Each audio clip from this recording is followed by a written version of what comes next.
Opinion Uttar Pradesh silent revolution. Women lead the workforce surge between 2017 and 2024. A silent revolution has been taking place in India's largest and most populous state. A movement that has not registered amidst the raucous headlines that emerge from Uttar Pradesh. It is the silent revolution of more women entering the workforce. In these intervening years, since Yogi Adityanath took office, the female labor force participation rate (FLFPR) has surged from a dismal 14% to 36%.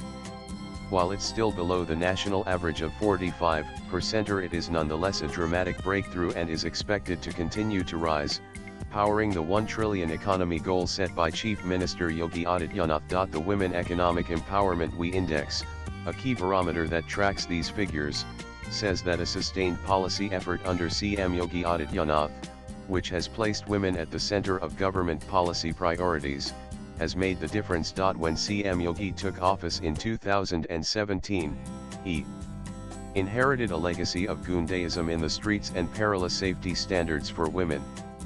So endemic was it to society that a bloody riot was sparked by an episode of sexual harassment prior to his taking office for the first time. Women's safety was not a case of isolated incidents, but circumstances that created powder keg situations in the state, not to mention the negative public sentiment that existed about the state and female safety. Very early in his tenure, Yogi made this a compelling priority, noting presciently that once female safety was established, only then would other empowerment schemes take root, including economic independence. It has been on the foundation of this policy to first ensure female safety that the FLFPR figures of female participation in the workforce have seen such a jump. The Mission Shakti scheme introduced by CM Yogi ensured that safety went hand in hand with employment.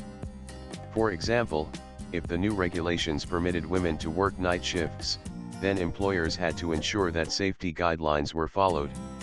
According to an official UP notification 2022, all employers must obtain written consent from female workers before assigning them to the night shift.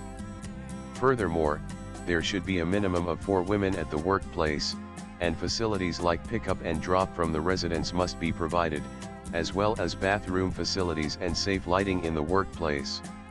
The minutiae confirm how seriously women's safety is taken. Apart from employment opportunities, the government has also encouraged opportunities for self-employment and income generation. There are over 10 lakh self-help groups that engage more than 1 crore women in micro-enterprises. 53% of the registrations on the eShram portal are women, and they form 34.65% of the state's construction workforce. There are numerous personal narratives that attest to these developments on the ground, like night shift factories near Lucknow and Kanpur that have seen increasing female participation in production lines.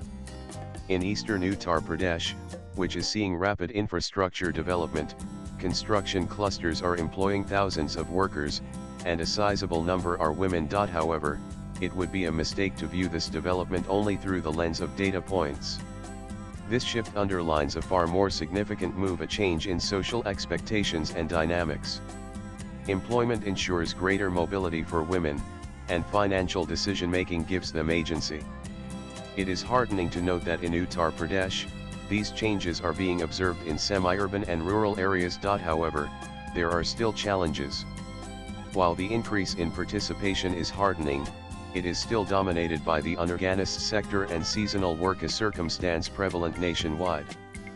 But Uttar Pradesh, by showing such a remarkable jump in participation and led by CM Yogi, is well poised to move into the next stage. Swipe left for next video. While admittedly some of the conditions are sociological and need to be addressed by society and the family unit, the government's encouragement and support of female employment and hence empowerment is undeniable.